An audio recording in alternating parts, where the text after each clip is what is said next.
Kita sudah masuk di bulan Mei ya. Bulan Maret kita berbicara tentang God the Father. Bulan April kita berbicara tentang God the Son. Hari ini kita akan berbicara tentang the world of the Holy Spirit. Dunia Roh Kudus, saudaraku. Saya merasa sangat terhormat hari ini karena saya diberi kesempatan untuk memperkenalkan sahabat terbaik saya. Satu sosok pribadi di belakang semua yang sudah terjadi di dalam kehidupan saya. Pribadi yang membawa saya sebagaimana saya ada hari ini. Namanya adalah Roh Kudus. Saya pertama kali bersentuhan dengan pribadi ini pada saat saya pergi ke gereja keluarga Allah di kota Solo for the first time. My family, keluarga saya, saudaraku, asli dari Cina Daratan. Jadi kalau ditanya agamanya apa udah gak jelas.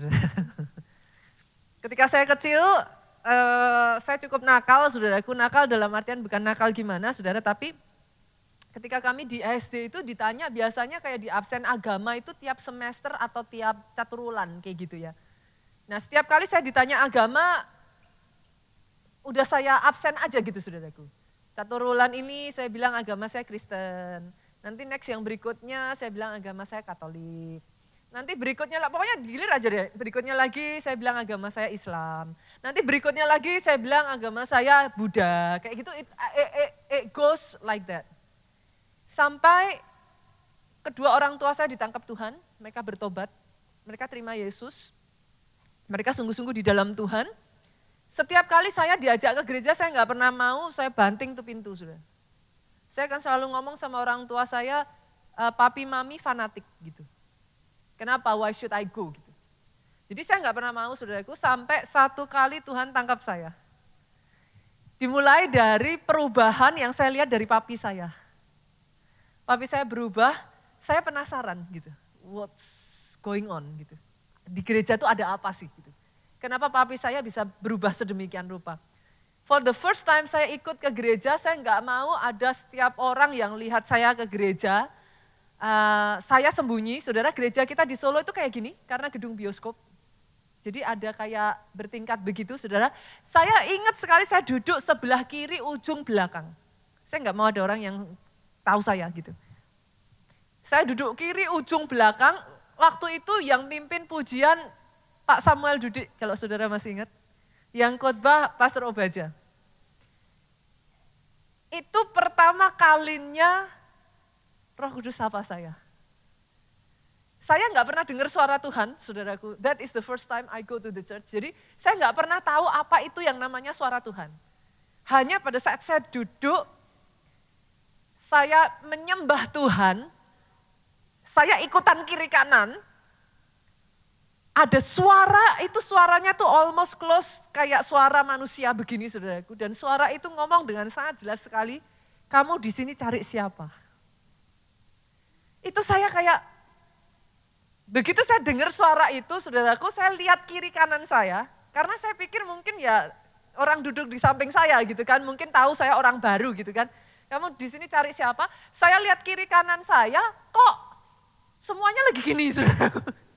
Kan saya pikir nggak mungkin ya, masa mereka lagi gini terus mereka ngeprank saya, kamu di sini cari siapa terus gini lagi, gitu kan nggak mungkin, saudara. Jadi saya pikir berarti bukan. Saya lihat depan belakang saya semuanya lagi begini serius gitu. Di situ saya nggak ngerti siapa yang berbicara kepada saya. Yang saya tahu begitu saya dengar suara itu, I cannot explain to you, itu dari ujung kepala sampai ujung kaki dingin, saudara. Yang saya bisa, yang terjadi the next moment yang saya nggak bisa melakukan apa-apa selain nangis. Saya nggak pernah saudara ngalami kayak gitu atau enggak, saya nangis sejadi-jadinya, saya nggak bisa nahan tangisan saya. Itu seperti bendungan jebol itu, saudaraku. Itu saya nangis. That is the first time saya merasa ada kelegaan, ada kelepasan, apa yang selama ini saya simpan, apa yang selama ini tidak saya ceritakan kepada siapapun. Itu seperti lepas hari itu. For the first time, saya berjumpa dengan pribadi yang namanya adalah Roh Kudus. Pastor, how do you know? Saya nggak tahu itu semua saudaraku. Sampai satu hari saya dengar khotbahnya Ibu Kathleen Kuhlman. Ketika dia menceritakan tentang Roh Kudus, bagaimana dia ketemu dengan Roh Kudus, perjumpaan pertamanya dengan Roh Kudus. Waktu saya dengar cerita Ibu Pak Kathleen Kuhlman ini, saya tuh iri, saya ngomong sama Tuhan, I never experience like that. Di saat saya ngomong itu, suara yang sama itu berbicara. Masa kamu lupa? It is me. Aku loh yang nyapa kamu pertama kali kamu datang di gerejaku. Itu air mata saya nangis terus itu saya sudah. That is the first time I know that is the Holy Spirit. Dan dia belum berhenti sampai detik hari ini. Dia masih mengerjakan kehidupan saya. Saya berdoa ya saudaraku, hal yang sama yang dia kerjakan sementara firman Tuhan ini diberitakan dimanapun saudara duduk, Roh Kudus datang atas kehidupan saudara. For everyone it can be different, tapi saya tahu entah ada di antara saudara yang bisa ngerasain damai itu ada dalam hatimu. Ada sebagian dari saudara yang Roh Kudus akan berbicara dalam hidupmu. Ada sebagian dari saudara literally engkau disembuhkan. Ada sebagian dari saudara entah bagaimana engkau tahu jawaban atas pertanyaanmu. Roh Kudus berkarya. Buat pribadi yang satu ini boleh enggak saudara? Kita berikan tepuk tangan yang paling meriah. Hari ini saya akan menyampaikan satu judul firman yang berjudul saudaraku, The Most Valuable Spirit. Roh yang paling berharga, roh yang paling berarti the most high value spirit. Dia pribadi yang paling berharga dalam kehidupan saya. Oh, jadi apa ya saudara, saya berdiri di sini cerita tentang Roh Kudus for me. Hopefully saya bisa menceritakan yang terbaik buat saudara. Karena saya merasa terhormat, saya bisa introduce such a person like him gitu. Bicara tentang orang yang, setiap kita ini ya saudaraku pasti punya orang yang paling berharga dalam hidup kita. Pasti dong. Salah satunya mungkin bisa orang tua, tapi juga pasangan hidup. Kalau saudara bicara pasangan hidup, yang kita percaya, iman Kristen saudaraku, until death do us part. Sepakat? Sepakat ya? Itu sebabnya saudara, kalau saudara bicara pasangan hidup, orang tua saudara pasti akan ngomong jangan sembarangan. Betul ya? Orang Jawa itu akan ngomong kayak gini saudara, bibit, bebet, bobot. Betul? Kenapa, Pastor? Karena pendampingmu menentukan masa depanmu. Saya ulang ya saudaraku. Saya berjumpa dengan banyak orang yang tadinya biasa-biasa karena dia bersatu dengan pendamping yang tepat ya saudara. Hidupnya itu blasem, mekar. Itu seperti kayak firman Tuhan berkata ya, kesanalah berkat dicurahkan. Di mana ada kesatuan. Blessing. Tapi saya juga berjumpa ada orang-orang yang karena pendampingnya enggak pas saudaraku, hidupnya jadi berantakan. Jadi hancur. Yesus di momen di mana dia akan terangkat, dia akan pergi saudaraku. Dia tahu waktunya sudah dekat. Yesus itu mengasihi murid-muridnya begitu rupa ya saudaraku. Sampai Yohanes 14 ayat 16 sampai 17 bagian A ngomong. Aku pergi, tapi aku akan minta Bapakku memberikan kepadamu penolong yang lain. Yang akan bersama dengan engkau sampai selama-lamanya. Ayat 17a ngomong gini, yaitu roh kebenaran. Nah sudah dimunculkan ya saudaraku. Dia akan diam di dalam kamu, menyertai kamu selama-lamanya. Dia roh kebenaran. What is my point? Tadi kita berbicara pasangan hidup, kita berbicara itu untuk seterusnya ya saudara. kita berbicara, ini satu pendamping yang dikirim sama Tuhan selama-lamanya. I think loh saudaraku, we should get to know him better gitu. Kalau dia akan tinggal bersama dengan saudara selama-lamanya, kayaknya harus mulai mengenal deh. Berapa banyak pasangan setelah menikah sekian waktu ngomongnya gini, lah dulu enggak gitu kok pastor. Waktu pacaran baik. Lah sekarang saya enggak kenal pastor. Saudara ngerti yang saya maksudkan? Kalau Roh Kudus dikirim untuk bersama dengan engkau selama-lamanya. Kenali dia, libatkan dia, ajak dia dalam kehidupanmu. Jangan tinggalkan, jangan lepaskan. Saudara harus kenal terlebih dulu siapa dia yang tinggal di dalammu. Sepakat ya? Sepakat ya?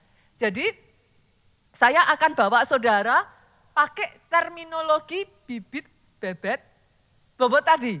Buat saudara yang, aduh pastor apa itu bahasanya saya nggak ngerti. Don't worry, nanti saya jelaskan saudara. Tapi boleh nggak saya disclaimer dulu. Jangan ada yang nanti datang sama saya ngomong kayak gini, ih pastornya sesat.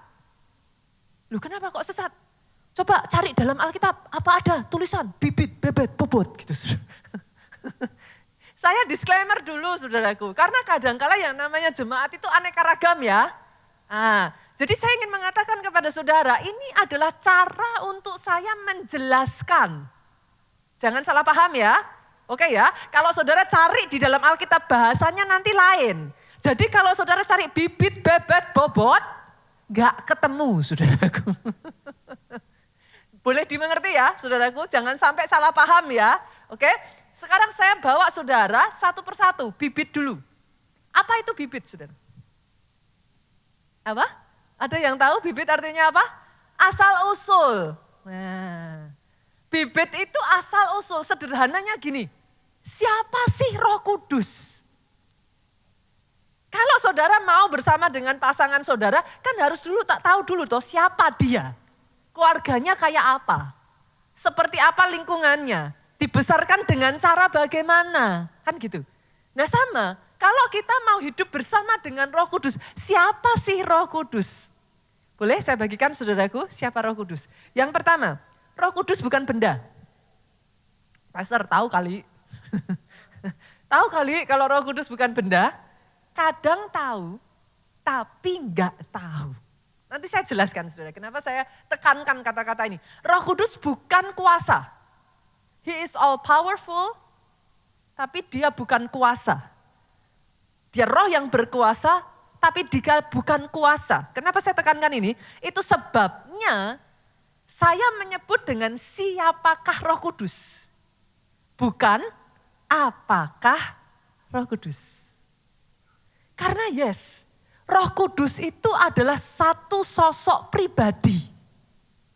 Karena dia pribadi, dia bisa diajak ngobrol.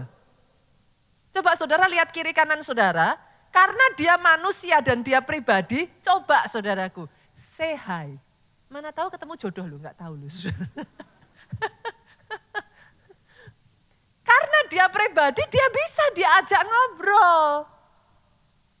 Satu ya saudara, karena dia pribadi, dia punya perasaan.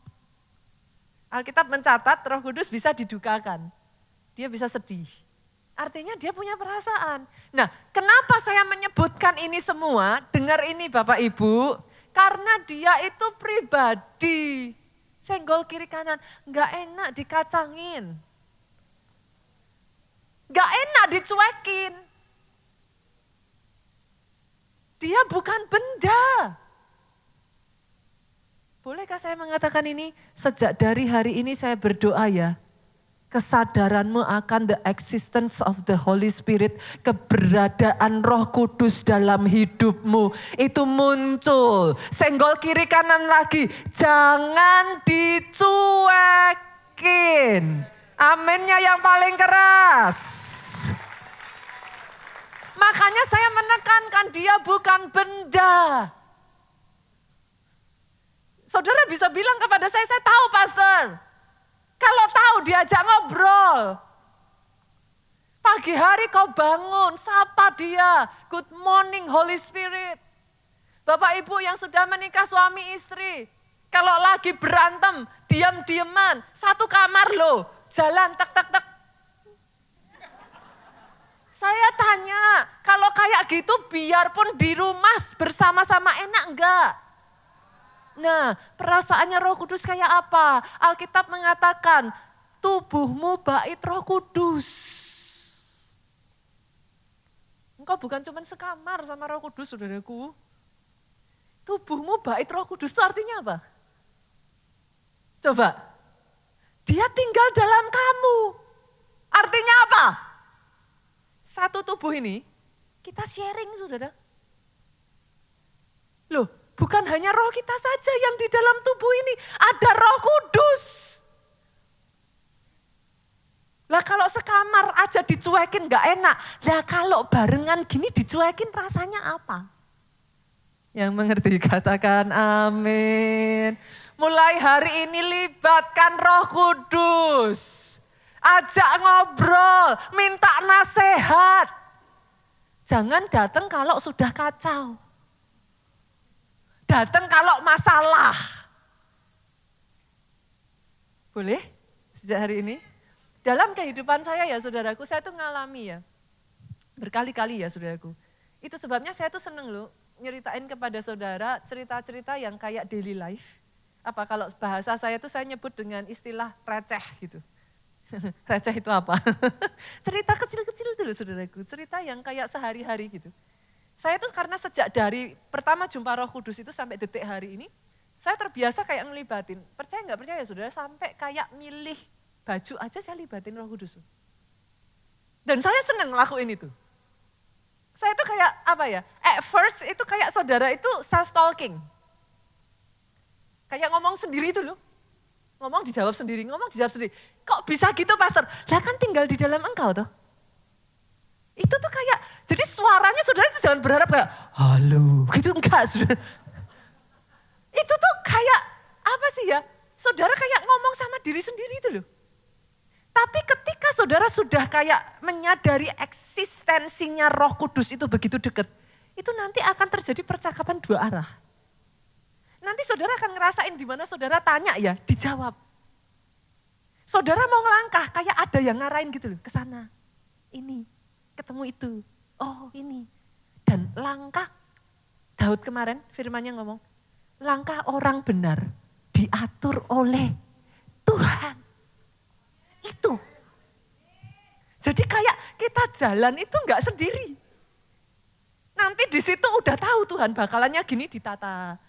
Di situ bakalan diatur.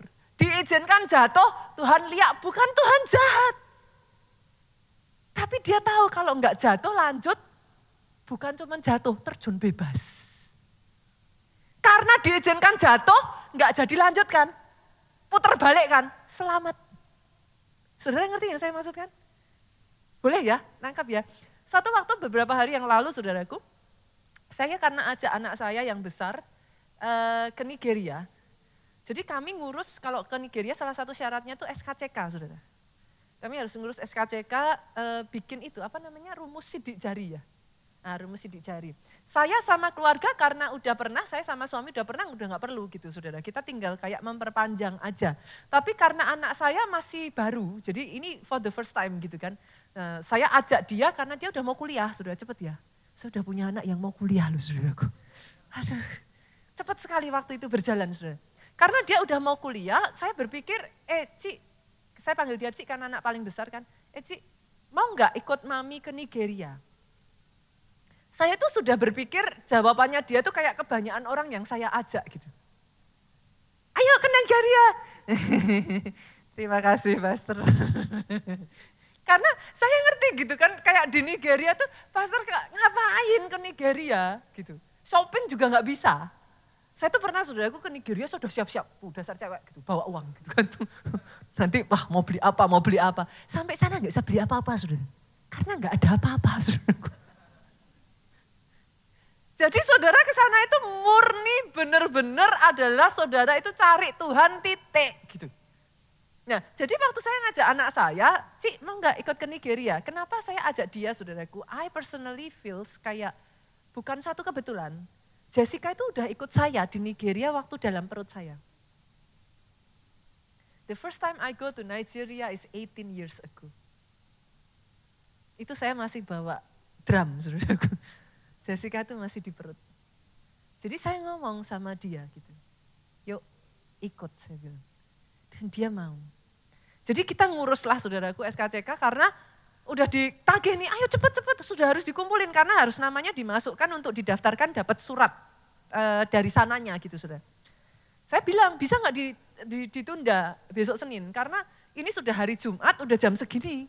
Saya posisi itu udah jam 2 kurang, jadi setengah 2 lebih saudaraku. Saya tuh udah aduh. Saya tanya sekretaris saya, ini Polres tutup jam berapa ya gitu kan. Dijawab sama sekretaris saya, kayaknya jam 2 deh gitu. Hah? Saya lihat jam, kan kayaknya nggak mungkin gitu saudara. Saya mau gimana secepat apapun saya kayaknya nggak mungkin.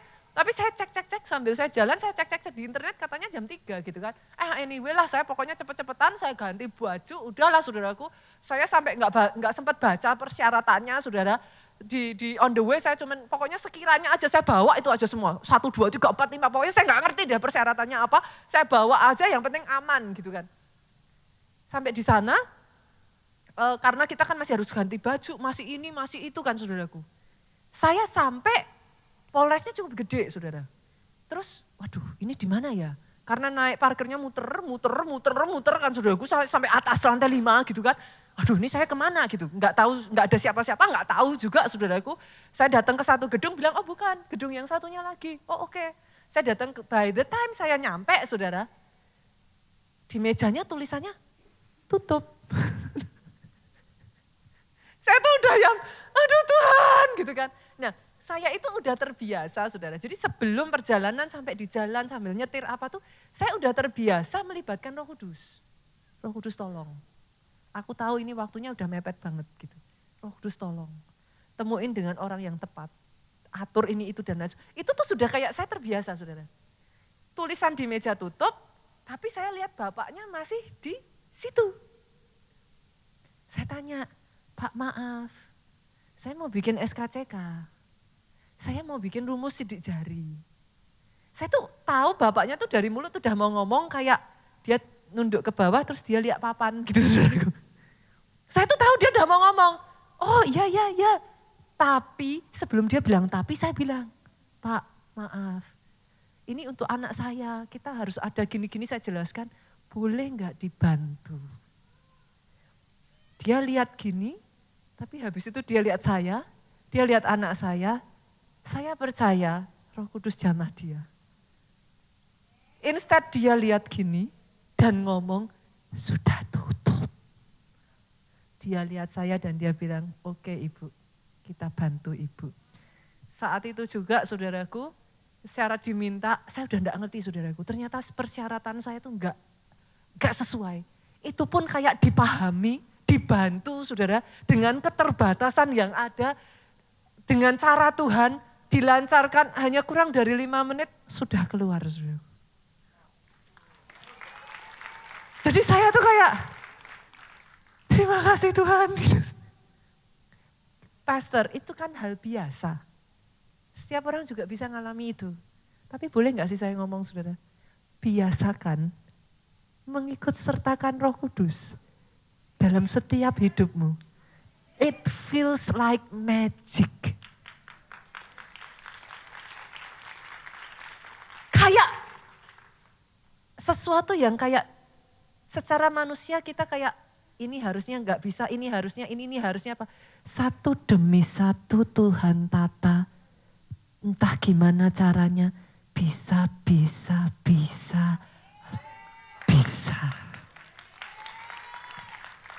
Dia bukan hanya mau terlibat saudaraku, dia sudah terlibat sejak dari awal penciptaan. Kita lihat ya, Kejadian 1 ayat 1 sampai 2 ngomong gini. Pada mulanya Allah menciptakan langit dan bumi, berarti ini awal ya Bu ya. Ayat 2, bumi belum berbentuk dan kosong, berarti belum ya. saudaraku, belum tercipta apapun. Gelap gulita menutupi samudra raya. Dengar ini, Roh Allah melayang-layang di atas permukaan laut.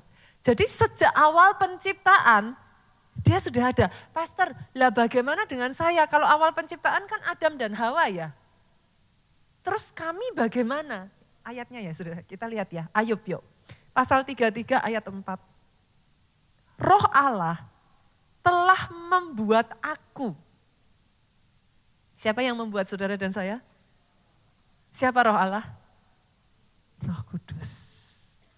Artinya di kandungan ibumu engkau ditenun. Yang nenun itu Roh Kudus. Gak heran dia tahu sampai terdalamnya hatimu. Dia tahu sifatmu karena kan yang nenun dia. DNA-nya kan dia yang masang satu-satu. Dia tahu sampai kelemahanmu, dia tahu kelebihanmu. He is present. Bahkan sebelum ibu dan ayahmu melihat engkau. Saya baca ini, it just makes me ini aja saudaraku. Dan nafas yang maha kuasa membuat aku hidup. Ingat loh saudara, tadinya kita ini apa? Debu, tanah. Hidup setelah apa? Ternyata yang membuat engkau hidup itu Roh Kudus. Karena sebelum itu dihembuskan nafas, engkau debu dan tanah. Nih ya, saya ajak lagi ya. Ayub 34 ayat 14 sampai 15. Jikalau ia menarik, ini perhatikan ya saudara, ayat ini menarik buat saya. Jikalau ia menarik kembali rohnya dan mengembalikan nafasnya kepadanya. Saudara notice gak? Di sini ada duanya loh. Duanya loh saudara. Boleh saya terjemahkan gak ayat ini? Jika dia menarik kembali rohnya, Roh Kudus, mengembalikan nafasnya Roh Kudus kepada Bapa. Saudara bisa nangkep maksud saya? Roh Kudus yang membuat engkau hidup. Saya lanjutkan ya. Maka binasalah bersama-sama segala yang hidup dan kembalilah manusia kepada debu. Saudara mau tahu seberapa dekat Roh Kudus, seberapa dia terlibat dalam hidupmu? Every single breath. Di situ Roh Kudus. That close. Sedekat itu. Oh, saya berdoa ya hari ini ya saudara, pemahaman ini ya. Jangan dicuekin beneran saudaraku. Jangan dicuekin. Hal yang paling menyakitkan dari seorang pribadi itu kalau kau dicuekin. Engkau ada, tapi diperlakukan seolah-olah engkau enggak ada. Libatkan Roh Kudus, dia mau terlibat. Dia akan tuntun engkau, dia akan jelaskan. Satu demi satu yang kau enggak paham, dia akan ajarkan kepada engkau saudaraku. Itu sebabnya kita kenal dengan sebutan apa? Rema. Rema itu apa saudara? Perkataan, perintah yang dari Tuhan untuk kita itu bisa ngegolin ke next level. Itu rema. Kenapa rema berkuasa? Rema itu perintah. At the same time kita kalau jalanin, at the same time dia punya otoritas menjadikan yang dikatakan itu menjadi kenyataan. Karena dia perintah. Saudara kalau sudah dapat surat perintah dari atasan, yang di jajaran di bawahnya harus ikut. Itu rema. Bagaimana dia bisa memberikan rema kalau baca aja enggak. Senggol kiri kanan, baca Alkitab. Kenapa saudara? Karena saudara itu, dengar ini. Kalau aku di dalam engkau dan engkau di dalam aku, mintalah apa saja. Nah, terus saudara pakai ayat itu terus bilang, lah mana pastor? Enggak terjadi. Kalau, diselidiki dulu, ayat tuh kayak gitu saudara. Jangan saudara nagih janjinya, tapi term and conditionnya nggak dipenuhi. Kalau aku di dalam engkau, engkau di dalam aku, engkau di dalam aku kan Roh Kudus memang sudah di dalam kita. Jadi pertanyaannya, apakah engkau di dalam dia? Kan gitu. Kok bisa aku di dalam dia, Pastor? Firman. Pada saat kau merenungkan firman itu siang dan malam, firman itu terngiang-ngiang. Ginilah saudara, gak usah firman ya. Saudara pernah gak sih denger lagu yang racun gitu? Saudara denger lagunya itu terus terngiang-ngiang. Jalan kemana ingat lagu itu. Tanpa sadar mandi nyanyi lagu itu. Saudara ngerti yang saya maksud kan? Kok bisa? Karena lagu itu saudara renungkan siang dan malam. Lagu itu di dalammu. Saudara ngerti yang saya maksudkan? Kenapa perkataan saudara itu jadi berkuasa? Kenapa perkataan profetik itu bukan merintah Tuhan? Saya berkali-kali katakan bukan merintah Tuhan. Siapa kita manusia bisa merintah pencipta kita? Kenapa dia powerful? Karena yang kita perkatakan itu firman-Nya. Jadi powerful karena terlepas dari kita yang sebenarnya tidak mampu, kita bersepakat sama dia, mempercayai kemampuannya Bapak Tuhan untuk menjadikan firman-Nya, kita memperkatakan dengan iman, dia jadikan bukan karena kita, karena memang itu firman-Nya. Oh, boleh saya dengar tepuk tangan yang paling meriah buat Yesus Tuhan kita. Jadi jangan buru-buru marah sama Tuhan dulu. Mana? Lah ya mana gitu saudaraku. Sudah belum? Firman-Nya sudah belum? Baca sudah belum? Tinggal enggak firman itu di dalam kita? Ketika itu kawin saudara. Dia tinggal di dalam aku, firman-Ku. Aku tinggal kan. Firman itu kan Yesus. Dia menjadi tubuh toh, daging toh. Firman-Ku tinggal di dalammu. Mintalah apa saja. Yang mengerti amennya yang paling keras. Yang mengerti dan mau melakukan. Karena saya tahu, mengerti aja gak cukup saudara. Saudara hari ini boleh ya benar Pastor, ya. Pulang lupa. Kalau saudara mengerti dan melakukan ini ya, saudara nanti akan melihat dalam sepanjang kehidupan saudara ya. Saudara akan mengalami keajaiban demi keajaiban demi keajaiban demi keajaiban yang tidak berkesudahan. Itu kayak mengikuti engkau kemanapun engkau pergi. Because it's real gitu. Nah saya akan saksikan ini ya saudaraku. Tadi yang jam 10 orangnya datang, ini orangnya enggak datang. Kita lihat videonya ya. Boleh dimunculkan kesaksian dari salah seorang SG kita yang ada di Jogja saudaraku.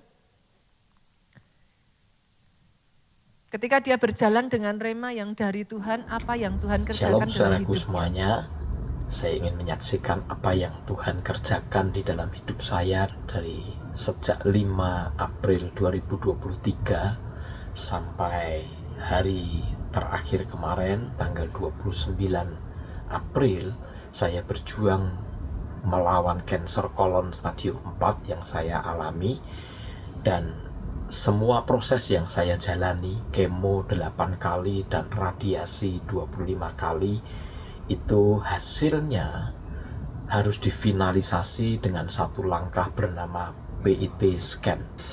Ketika saya mau berangkat ke Pineng kemarin, itu saya terima satu rema dari Tuhan, yaitu di Markus 11 ayat 24. Tuhan katakan begini, karena itu aku berkata kepadamu, apa saja yang kamu minta dan doakan, percayalah bahwa kamu telah menerimanya, maka hal itu akan diberikan kepadamu. Tuhan ajari saya, apa yang kamu minta dan doakan, percayalah bahwa kamu sudah menerimanya.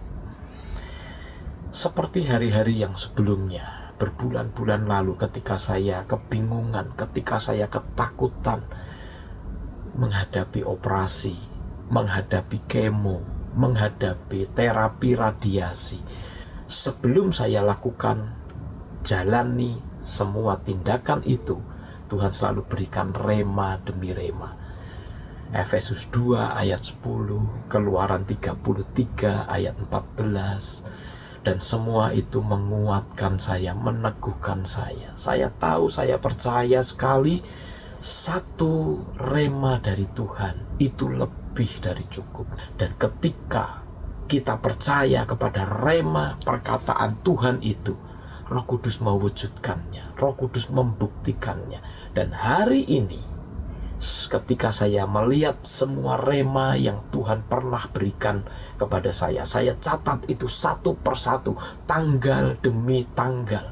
Saya membuktikan semua itu nyata, semua itu terjadi. Begitu hebatnya Roh Kudus yang menyertaiku. Saudara, tidak ada kata lain untuk Bapak Ibu Saudara semuanya, untuk kita semuanya. Di dalam iman kita kepada Tuhan, percayalah, Roh Kudus itu pribadi yang nyata. Dia terus mendampingi kita dalam semua yang kita hadapi. Jangan pernah ragu-ragu, karena Roh Kudus penolong itu, penghibur itu ada bersama dengan kita. Di hari-hari yang sulit, bahkan ketika saya sudah tidak bisa berdoa lagi, Dia bersama dengan saya dan menguatkan. Berharap terus kepada Tuhan, dan pengharapan kepada Tuhan tidak pernah mengecewakan. Kemarin Jumat siang jam 2, dokter onkologi yang menangani saya mengatakan, Bapak sudah sembuh, Bapak sudah bersih. CA yang dimulai dari 1777 kemarin tinggal 4, normal, clear semuanya. Itu semua terjadi karena berkat anugerah Tuhan, karena mujizat yang Tuhan lakukan. Saya berdoa saudara diberkati oleh kesaksian ini, dan percayalah Roh Kudus yang hebat itu terus menyertai kita. Tuhan memberkati. Kasih tepuk tangan yang paling meriah buat Yesus Tuhan kita. Roh Kudus terus menyertai saudaraku. Tadi yang pertama ya, kita belajar tentang bibit. Yang kedua kita belajar tentang bebet. Bebet itu apa saudara? Ada, penampilan. Pastor, lah kalau Roh Kudus kan roh. Terus penampilannya kayak apa? Gitu kan. Kita lihat ya. Yuk kita baca 2 Korintus pasal yang keempat ayatnya yang ke-18. Bahwa yang kelihatan, multimedia boleh dimunculkan. Yang kelihatan itu berarti saudara dan saya punya fisik ya. Nah, yang kelihatan adalah sementara. Artinya kita ini terbatas saudaraku. Saya nggak bisa khotbah di sini dan at the same time saya dalam wujud manusia khotbah di PIK. Kalau itu terjadi saya rasa saudara akan lari gitu. Jadi kita nggak bisa karena kita terbatas. Tetapi lihat ini saudaraku, sedangkan yang tidak kelihatan, siapa yang tidak kelihatan? Roh tidak kelihatan adalah kekal. Dia tidak terbatas, dia unlimited. Itu sebabnya Yohanes pasal yang ke-16 ayat 7, Yesus tuh ngomong gini, adalah lebih berguna bagi kamu jika aku pergi. Kenapa? Karena Yesus tahu dalam tubuh manusianya dia terbatas. Dia nggak bisa ada di satu negara and at the same time ada di negara lain, nggak bisa. Dia pergi, Roh Kudus diutus. Dimanapun engkau berada, kemanapun engkau, setiap saat 24 jam dalam sehari, 7 hari dalam seminggu, 30 sekian ataupun 31 hari dalam 1 bulan, dia ada bersama dengan engkau. Itu sebabnya Yesus ngomong adalah baik kalau aku pergi. Nah pertanyaannya sekarang gini saudara, kalau gitu penampilannya Roh Kudus itu kayak apa? Alkitab sebagian menyebutkan Roh Kudus itu diibaratkan seperti api. Betul ya? Ada lagi sebagian Roh Kudus itu diibaratkan seperti angin, wind. Sebagian lagi menyebut dia seperti air. Sebagian dari saudara tanya lah kalau gitu Roh Kudus kayak apa pastor?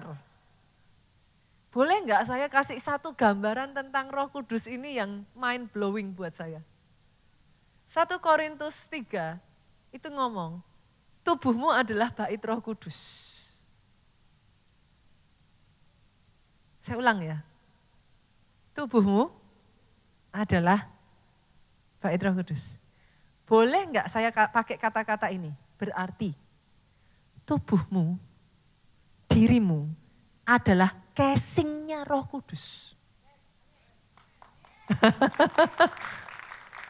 Masuk akal enggak saudara? Masuk akal ya? Berarti kalau gitu, kalau orang mau lihat Roh Kudus, lihat saudara kan? Jadi terasa berat nggak saudara? Mulai dari hari ini, ingat-ingat perkataanmu, tindakanmu, perbuatanmu, pemikiranmu, apa yang kau kerjakan, menceritakan tentang Roh Kudus kepada orang di luar sana. Let's do our best. Karena orang gak bisa lihat Roh Kudus. Tapi Alkitab bilang, Roh Kudus tinggal di dalam kita. Berarti kalau kita izinkan Roh Kudus driving us, dia ngajak kita ngelakuin ini, ngelakuin itu. Kalau mau ngomong kata-kata kasar dan kita ikuti. Lama-lama kita jadi seperti dia enggak? Nah, ketika kita jadi seperti dia, isn't it easier orang lihat saudara, dia di dalam saudara? Boleh? Oh, saya berdoa ya saudaraku, pembukaan ini merubahkan hidupmu. Saudara jadi lebih hati-hati melangkah, saudara jadi lebih hati-hati berkata-kata. Kalau ngelakuin sesuatu bukan cuma baik di gereja saja. Loh kan, Roh Kudus kan gak cuma di dalam gereja toh. Bersama dengan saudara toh. Berarti ketika saudara di tempat kerja ada Roh Kudus gak? Nah. Ketika saudara bahkan dimanapun Tuhan taruh saudara ada Roh Kudus gak? Nah. Cara orang bisa lihat Roh Kudus gimana? Ya. Senggol kiri kanan yuk, jaga hidupmu yuk. Gak main-main loh saudara. Saudara representatif dari the most high value spirit in the world. Itu sebabnya saudaraku, saya tuh semakin menyadari ya. Saya tuh berusaha untuk membawa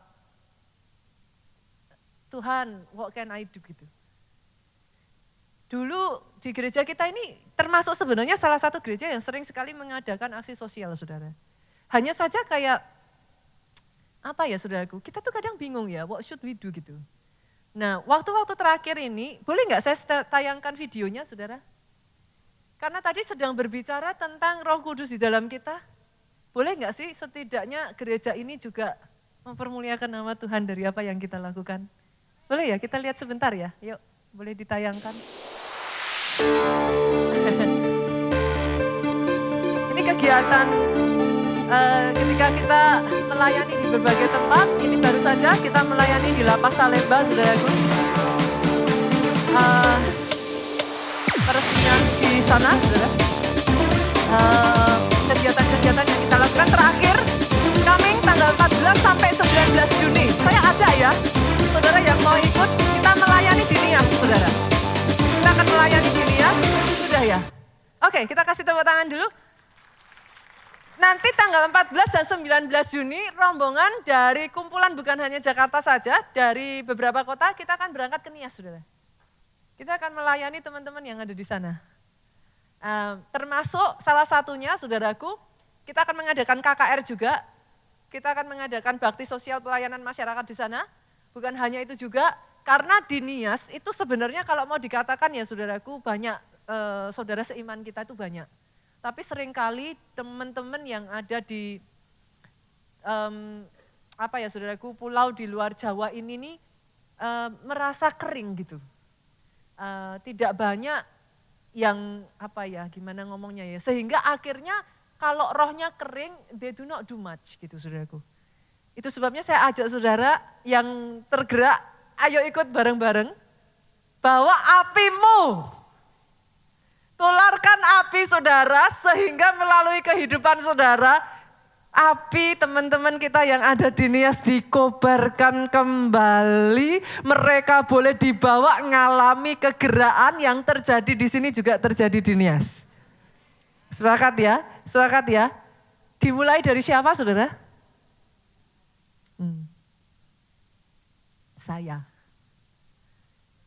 Bibit, bebet, yang ketiga bobot. Bobot berbicara tentang apa saudaraku? Kualitas. Kita kalau mau cari pasangan hidup, orang tua kalau zaman sekarang kata-kata trennya apa? High quality jomblo gitu kan saudara. High quality jomblo. Nah, Roh Kudus ini punya kualitas yang luar biasa saudara. Saya ajak ya, kita lihat ya. Multimedia agak gerak cepat ya. Ayat-ayatnya ya, Yohanes 16 ayat 7 sampai 8. Roh Kudus membuat kita insyaf, sadar. Manusia itu ya incapable of change dalam artian gini saudara. Saudara kalau lihat ya, kebanyakan 90% lebih orang itu kalau udah begitu ya patternnya begitu saudara. Susah berubah. Tapi ketika Roh Kudus bekerja, dia sanggup merubah manusia. Ibu-ibu ataupun suami-suami yang ngerasa suaminya atau istrinya kok susah berubah. Udah saya apa-apain gak bisa berubah. Daripada saudara berkicau dari terbit matahari kan. Minta Roh Kudus penuhi hidupnya. Karena dia akan membuat kita sadar saudara, dia akan menginsafkan. Kalau enggak susah saudara, manusia itu berubah. Doakan terus, doakan bahwa nanti satu ketika ya Roh Kudus bisa merubah hidupnya. Yang kedua, Roh Kudus itu 1 Korintus 12 ayat 3 menolong kita untuk percaya Yesus. Pernah kepikir enggak saudara? Jangankan bicara Tritunggal ya, orang memperdebatkan orang Kristen tuh Tuhannya 3 gitu. Tritunggal dianggap Tuhannya 3. Enggak usah bicara soal Tritunggal lah saudara. Saudara bisa percaya Yesus sebagai Tuhan dan Juru Selamat aja. Menurut saya itu kalau bukan pekerjaan Roh Kudus enggak bisa loh. Kan? Pertanyaannya kan simpel. Pernah lihat Yesus enggak? Yang pernah lihat paling kan cuma berapa biji? Pernah lihat Yesus disalib enggak? Hah? Enggak pernah dong. Yang saudara lihat kan film. Lah kok percaya? Saudara bisa mengerti yang saya maksudkan? Saudara bisa percaya itu kalau bukan pekerjaan Roh Kudus enggak mungkin. Itu sebabnya bukan kita yang memilih dia, dia yang memilih engkau. Keselamatan adalah anugerah. Make sense ya saudara? Itu pekerjaan Roh Kudus. Yang berikutnya lagi yuk, Yohanes 14 ayat 16. Dia menolong kita dalam kehidupan sehari-hari. Lanjut lagi. Nehemia 9 ayat 20, Roh Kudus mengajarkan segala sesuatu kepada kita. Ada hal-hal kayak semua yang saya jelaskan ini ya saudara. Itu Roh Kudus membukakan. Dari situ kita tuh baru, ternyata, kayak gitu loh. Nah itu Roh Kudus yang membukakan. Nehemia 9 ayat 30, dia memperingatkan dan mengingatkan kita. Semakin saudara peka ya saudara, nanti saudara akan ngerti loh ketika dia tuh memperingatkan saudara. Kalau bukan karena dia memperingatkan saya, anak saya yang ketiga udah gak ada saudara. Karena kan placenta previa, maafkan saya kalau bahasanya salah ya, saya kurang ini juga. Jadi air ketubahnya itu diminum sama plasentanya sendiri. Gak ada rembes, gak ada bocor, gak ada apa-apa, tapi air ketubahnya habis dengan sendirinya. Pembunuh nomor 1 yang paling berbahaya yang terjadi pada kandungan usia tua saudara. Itu kalau bukan saya mengindahkan peringatan Roh Kudus, anak saya udah hilang itu. Berkali-kali bahkan dalam hidup saya ya saudara, kadangkala kalau pas saya udah hafal itu sampai udah kayak terbiasa aja gitu. Kalau gereja sedang dalam kegeraan, atau ada pembangunan, atau ada pengurusan ini itu dan lain sebagainya ya saudaraku. Saya tuh udah kayak terbiasa gitu saudara, nanti tiba-tiba ada yang, saya pakai bahasa Jawa ya saudara. Itu loh, saya tuh susah loh saudara, coba saudara cari saya bahasa Indonesianya apa, ngingok. Enggak seru dong nengok. Nengok tuh kayak gini, ngingok tuh gini loh saudara. Ini ada dinding nih ya, saudara gak bisa lihat ya. Ngingok tuh gini loh.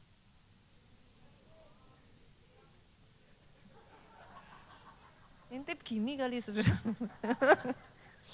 Anyway, I love my language saudaraku. Saya cinta bahasa Jawa anyway. Nah kadangkala saudara, saya itu bisa yang tengah malam kebangun ya. Kerasa loh saudara. Kalau ada orang yang nakal gitu ya, mau ke rumah saya untuk ngintip itu kerasa loh. Kadangkala dia bukan cuma ngintip, kadangkala nyerang. Kadangkala bukan nyerang, kadangkala jahat. Memang tujuannya mau bunuh. Itu berasa loh saudara. Bunita, kok Bunita tahu? Jangan-jangan itu bukan, itu kebetulan ya. Setiap kali ya saudara, saya ngalami kayak gitu. Saya kan cerita sama Pak Jo, semalam kok sampai 3 kali ya? Ini lagi ada apa? Karena kan itu kayak random ya saudara. Saya nggak tahu apa yang terjadi, saya nggak ngurusin di situ saudara. Pak Jo yang lebih terlibat di situ, kadang bisa itu di Solo, kadang bisa itu di Jogja, kadang bisa di kota lain. Saya nggak tahu gitu. Tapi setiap kali saya ngalami seperti itu, saya tanya sama suami saya ini kok gini-gini. Pak Jo cuma senyum. Nah itu kemarin, dia cerita gitu. Gini, terjadi gini. Oh saya cuman, oke, saya ngerti gitu aja.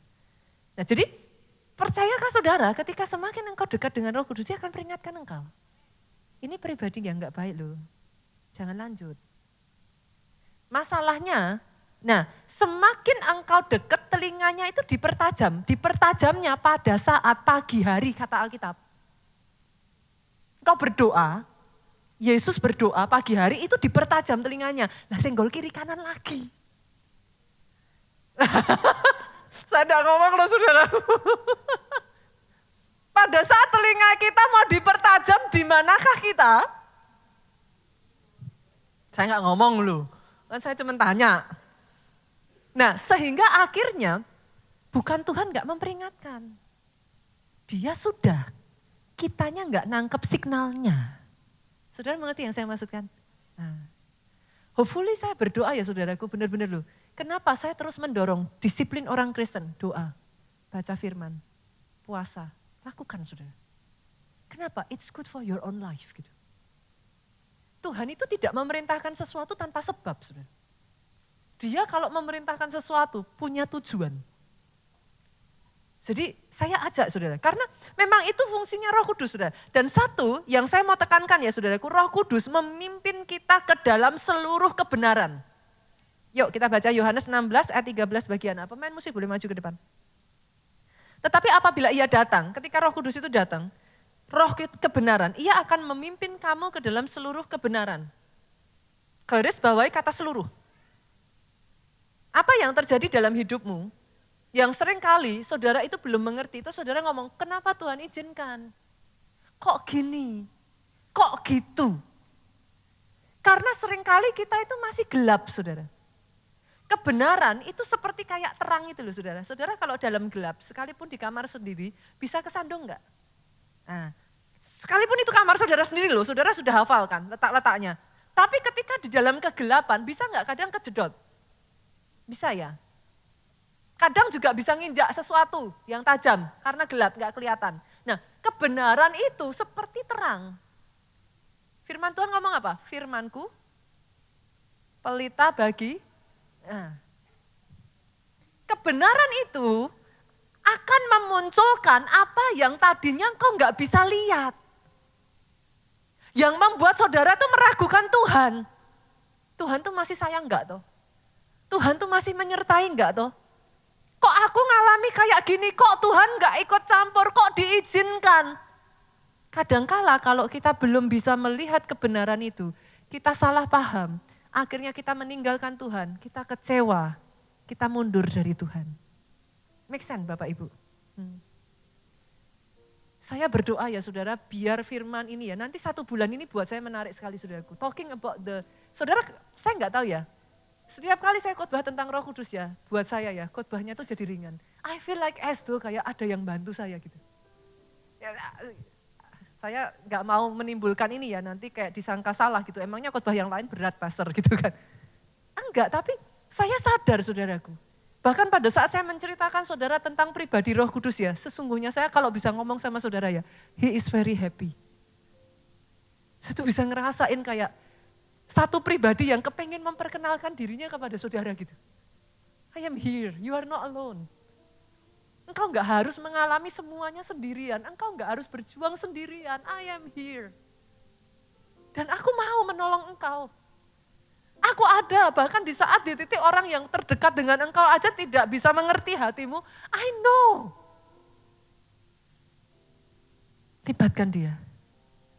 Nanti saudara bisa ngomong, dalam hidupmu ya, kau bisa menyanyikan lagu ini. Engkau dengan mudah bisa berkata, hidupku menggenapi firman-Mu. Tanda mujizat. Tidak ada satupun yang tidak digenapi. Semuanya digenapi dalam kehidupanmu. Saya undang petugas perjamuan kudus boleh maju ke depan. Jadi bukti kebesaran-Mu. Saudaraku, kita akan masuk di dalam perjamuan kudus. Sudahkah saudara menerima roti dan anggur? Kalau ada yang belum, boleh lambaikan tangan saudara. Adakah? Yang di depan? Yang di belakang? Sudah terima semua? Kalau masih ada nanti dibantu, saudaraku boleh keluarkan roti itu dari plastiknya. Kita persiapkan terlebih dulu. Setelah itu, saudara bisa buka cawan anggur itu untuk memudahkan saudara nanti ketika masuk di dalam perjamuan kudus.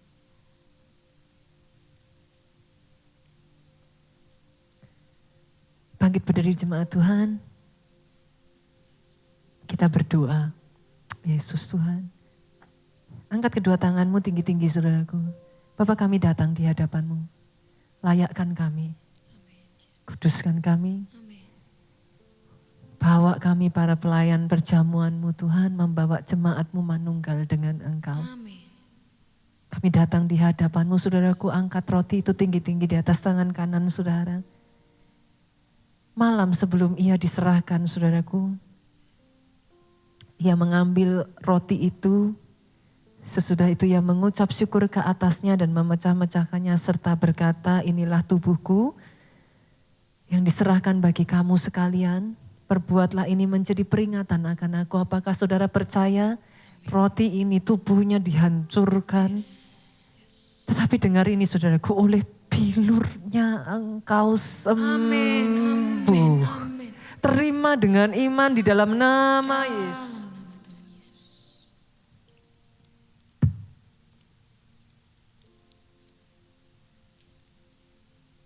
Angkat cawan ini tinggi-tinggi di atas tangan kanan saudara.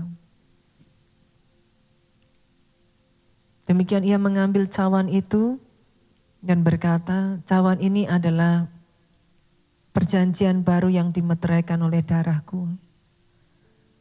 Perbuatlah ini setiap kali kamu meminumnya menjadi peringatan akan aku. Apakah saudara percaya cawan yang saudara angkat ini darahnya dicurahkan buat penebusan saudara dan saya.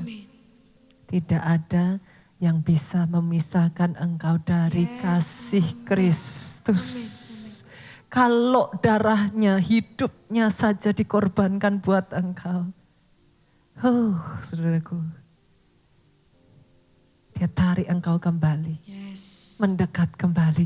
Terima dengan iman di dalam nama Yesus.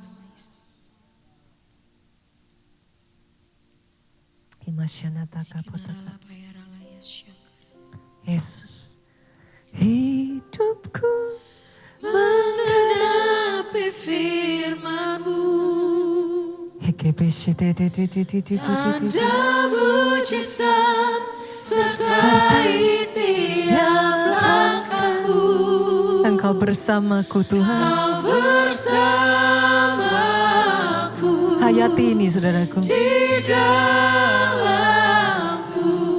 Jadi bukti kebesaran-Mu. Hidupku menggenapi firman-Mu. Tanda mujizat. Sertai tiap langkahku. Oh yes, Lord. Kau bersama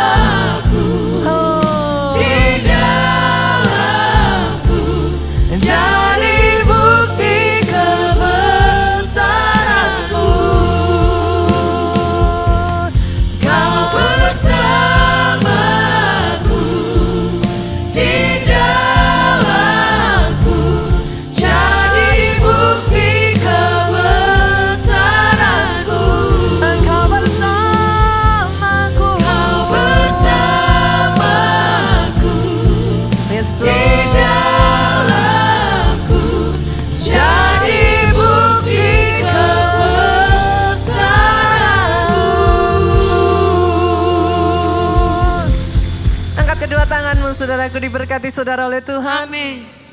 Diberkati keluargamu oleh Tuhan. Amin. Kedua tangan yang terangkat ini, Yes. apapun yang dikerjakan tangan ini dibuatnya berhasil. Amin. Sehat tubuhmu, Amin. baik jiwamu, Amin. kuat rohmu, Amin. panjang umurmu. Untuk menceritakan perbuatan besar yang daripada Tuhan. Pulang saudara dari tempat ini dengan membawa sukacita, damai sejahtera dari Allah Bapa, cinta kasih Yesus Kristus, persekutuan dengan Roh Kudusnya. Sekarang sampai selama-lamanya. Engkau yang diurapi, diberkati, katakan dengan suara yang paling keras.